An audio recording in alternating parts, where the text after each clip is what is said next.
Good morning, guys. Ayan. Ito na pala yung aking rubber tree. Ito yung bago kong plants. Oy, I need tuyo na. Ayan, oh. Tuyo na. Kailangan kong biligan. At saka ito yung pink. Hindi ko alam yung pink na parang dagmay-dagmay. Yung gabi na pink. Ayan, tumubo na. At saka yung dati kong nilabas ko kasi nasunog yung kanyang nilabas ko sa initan at nasunog ang kanyang dahon. Ayan, kaya ganyan na tsura niya. Pero okay na yan. Naka-recover na ng kaunti yung mga dahon niya. But now, ang gusto kong ipaalam sa inyo, kahapon parang may bagyo dito. Ang lakas ng hangin at ng ulan. So hindi ako naka-prepare na ganun ang mangyayari. So I'm a little bit sad. Really. Because, tingnan niyo yung aking cherry tomato. Ito nabali sa sobrang dami ng bunga niya. Siguro hindi nakayanan yung hangin at saka yung ulan. Ayan, bali. Ano pa magagawa ko dito? Maidugtong ko pa ba ito? Ano? Yung ano niya? Ay, bali talaga. Sana kung kunting ano lang, pero tingnan ko. Tapos ito rin, bali din, Ayan yung mga bunga niya, May mga hinog pa. So, ibangunin ko. Titingnan ko kung may magawa pa ako dito.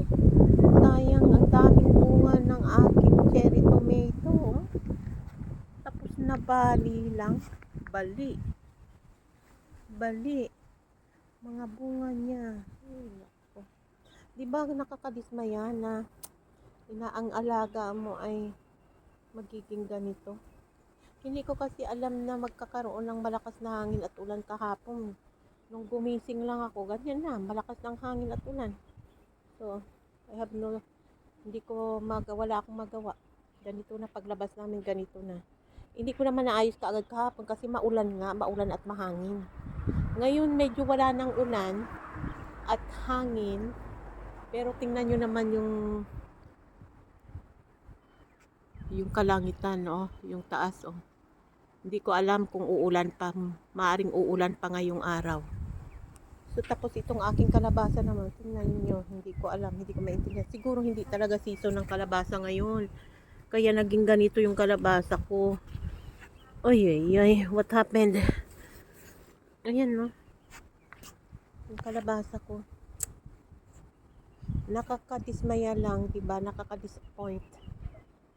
Dahil inalagaan mong mabuti. Tapos ganyan ang mangyayari. Ayan, ang daming nagkalat dito sa tapat ng bahay sa garden ko. Kasi nga kahapon grabe ang hangin at ulan.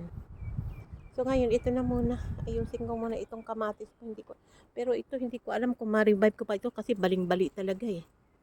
Baling-bali talaga. Ito yung mga bunga niya. So ayusin ko muna guys. Sana nga ma-revive ko pa yan. Pero 99% hindi. Okay. Yun lang guys. Na ano ko lang yung disappointment ko at medyo sad ako na dahil sa ganyan nga.